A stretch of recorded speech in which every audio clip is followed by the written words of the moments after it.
Welcome students, this is the 30th lecture on digital land surveying and mapping. Today I am going to discuss on method of contouring, that means how to draw the contour line from field measurements.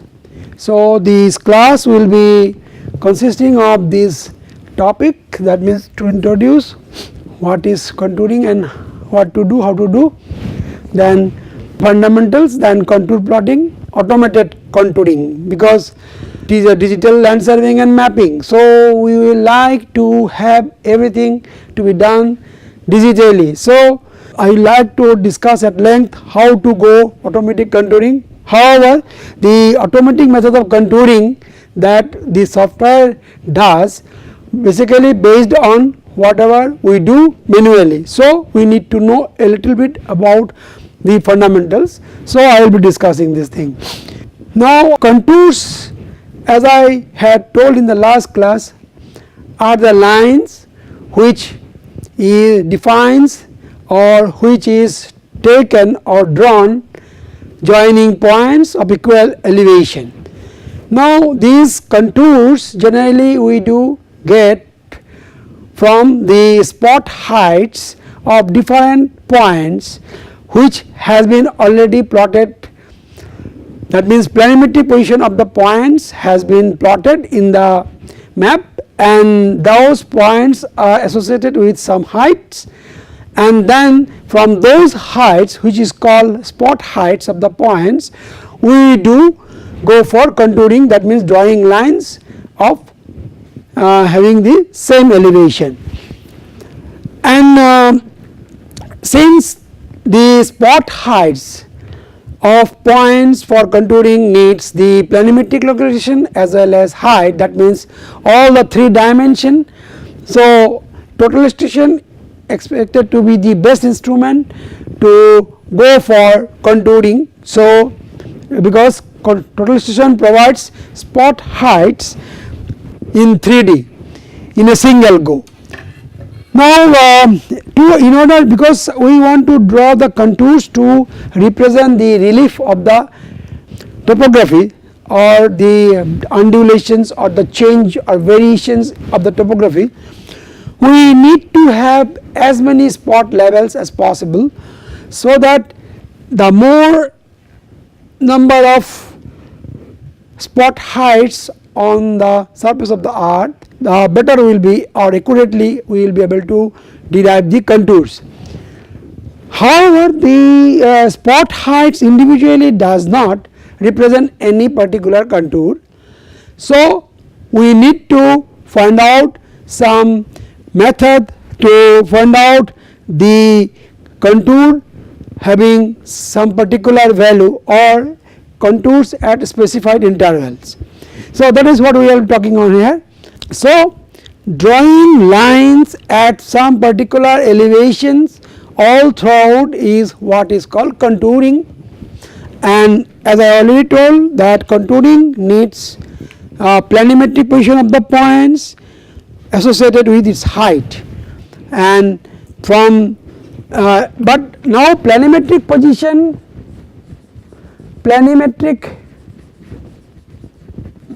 of points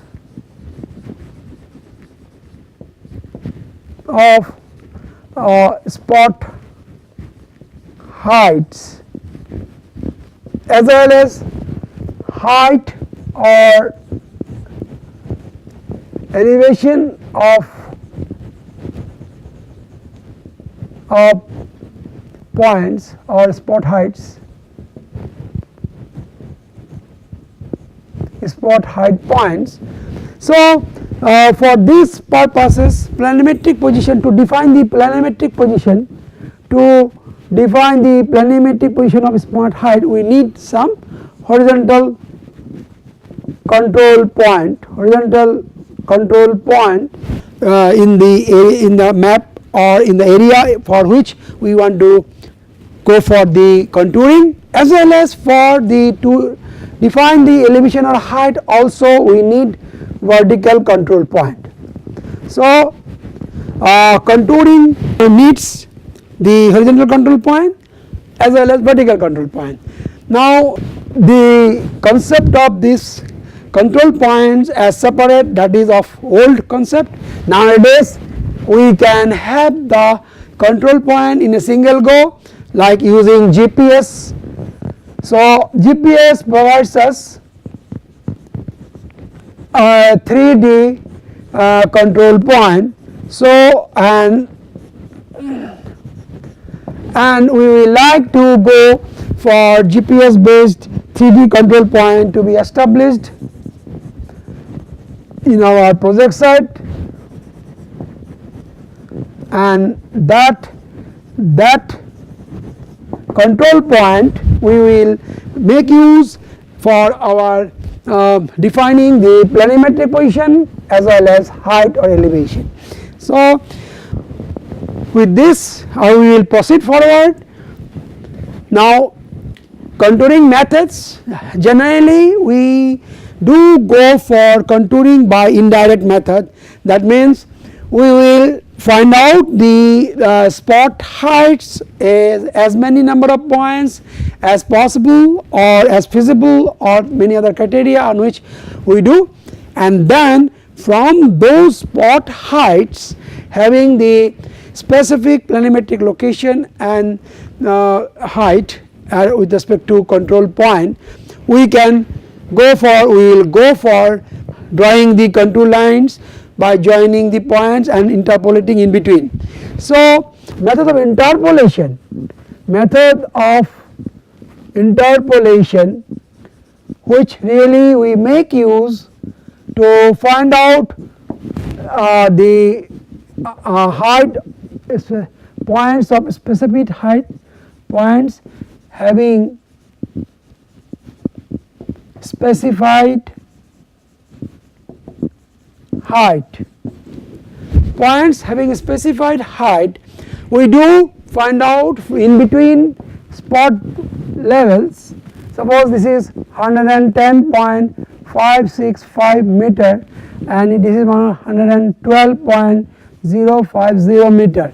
Now if we want to find out the elevation of the point having 111 meter, so I can say that this will be in between this, because the basic assumption is that the line joining the 2 points having the uniform slope. This is the assumption we do.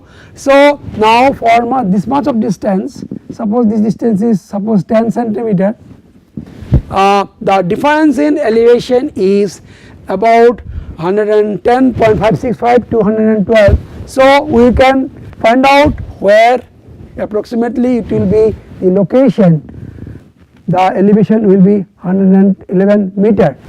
So this is the location, we will say that it is having the elevation 111. So in that way we will have a number of points, and all those number of points in between whatever contour lines we will like to draw in that map, we will try to see if any one of them falls within that or not. If it is, then where it is. So that is basically the way how we do go for the method of interpolation. Now before we apply interpolation, actually we should first know, or we should first go for field observation in a particular way to collect the data, and those data collected has to be represented in the map, and then those by making use of method of interpolation we will decide about the position of the points having our desired elevation. Then points having equal elevation will be joined to get the contour line. So in a classical methods, generally we make use of two ways how this data has to be collected and placed for mapping, that is called grid method. Now under grid method, what we do take the height of spot heights of points at particular interval in grids. Now what is the grid size? That will depend upon some factors like what is the nature of the terrain, then contour interval required, so scale of map. So these are the three criteria on which the size of grid for having the spot heights will depend. Now if the terrain is very gentle, then we can say that the height will not be changing much, then we can go for bigger grid size. Now if we want to have the contour interval very small, so in case of contour interval, less contour interval, then we need to have contours very frequently, so we need to go for our grid size small. Similarly, vice versa, if we want to have the contour interval large like 2 meter, 3 meter, then we can go for larger grid size. Scale of map is also important factor. If the scale of map is large, then we need to have our grid small. So you can see that the criteria are mutually contradictory for some reason. So if the area is heavy high undulating, and then we have to go for small grid, but if the contour interval is more, then we have to go for large size. So there is a contradictory. So we have to arrive at a solution, and we have to say what is the grid size. Now many times we have found that for a same area there may be combination of different types of terrain. However, definitely the scale of the map as well as contour interval, this will be fixed for any map, this is fixed, but the terrain may be different in any site. So even if we have this is the fixed, but because of the different nature of the terrain, we may have to have the grid size different at different location. So it is not fixed that the grid size should be constant for any area or for any study or any survey. It can be of any size or different size.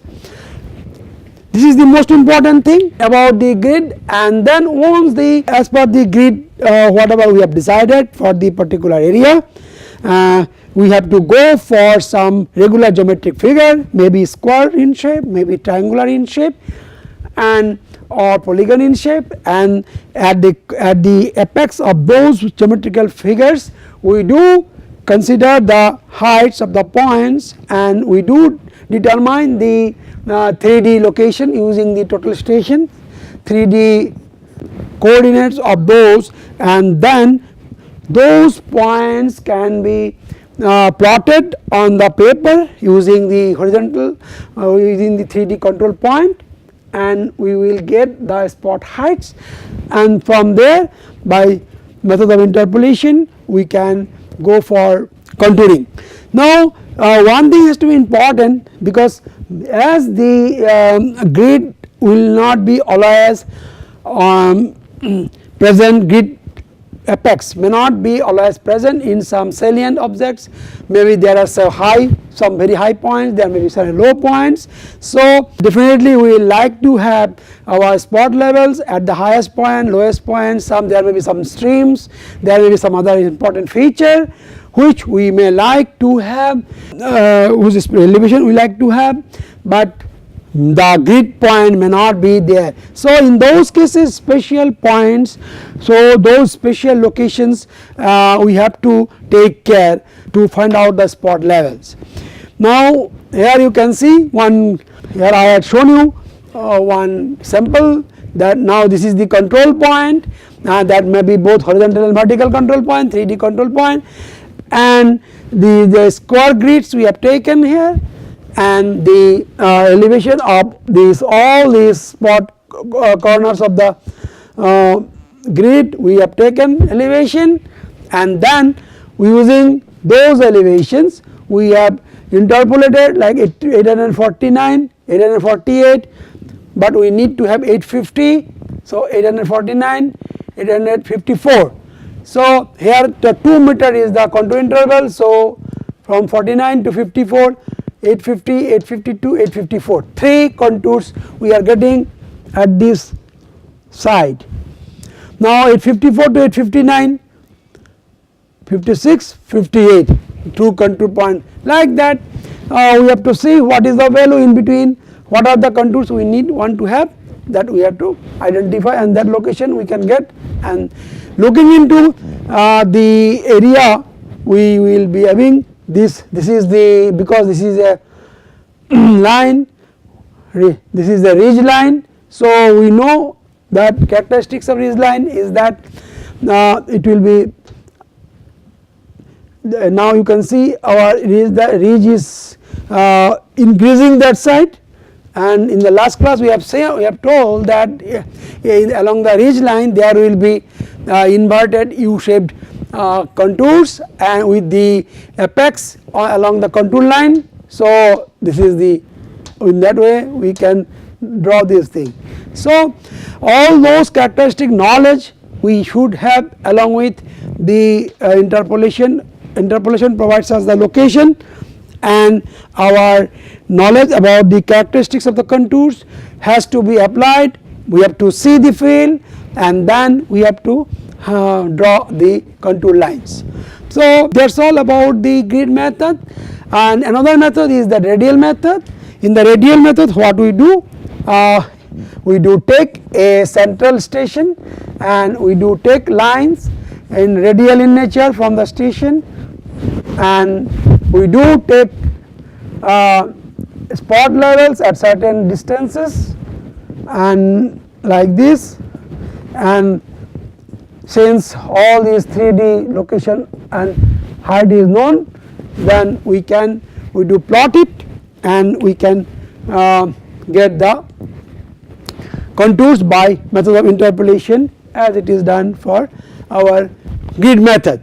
So these type of methods are useful when we will specifically for hilly terrain or in a terrain where the commanding area can be seen from a single location. So if I stand somewhere here and all the area can be seen by me all throughout, then I can go for this type of method of collection of spot height and then subsequently to go for contouring.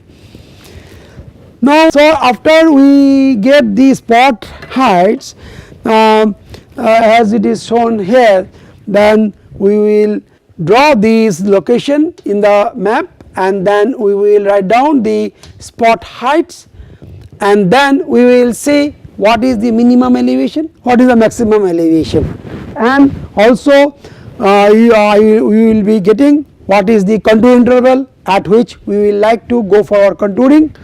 Now suppose our, in this case our minimum is 638,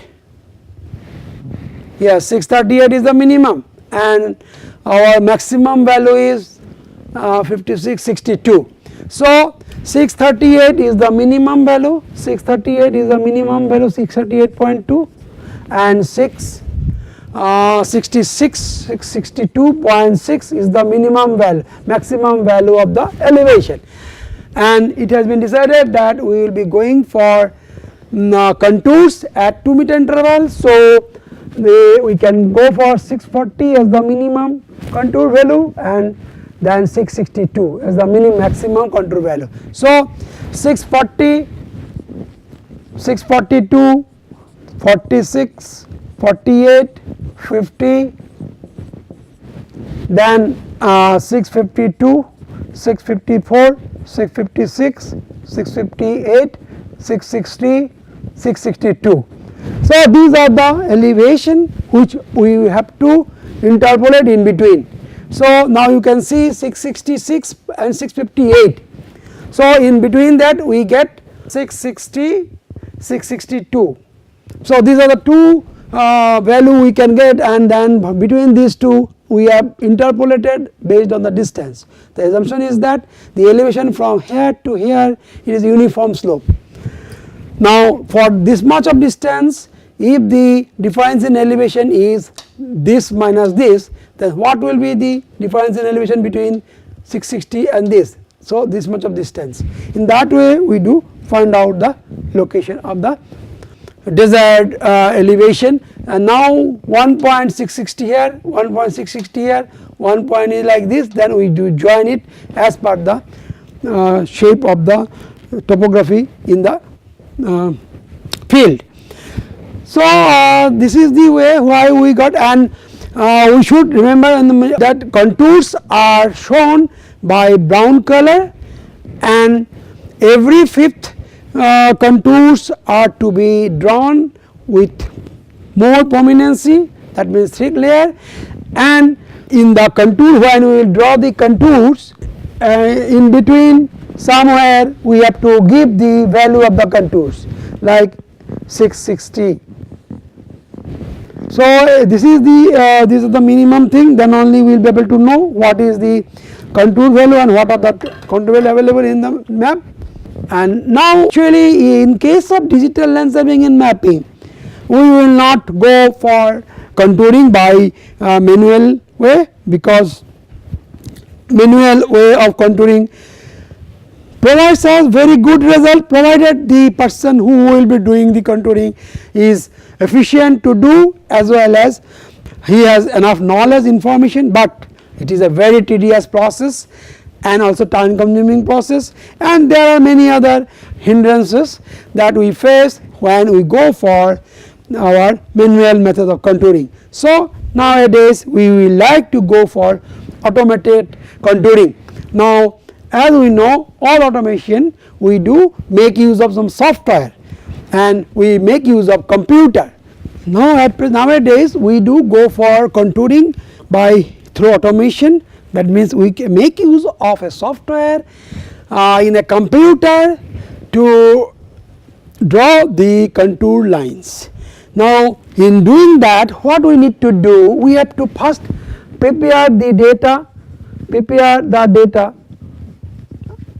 as in the format of the software, that means what format of software. So what the software will accept, we have to first convert our data to that form, but whatever is the format, all the data should have three components.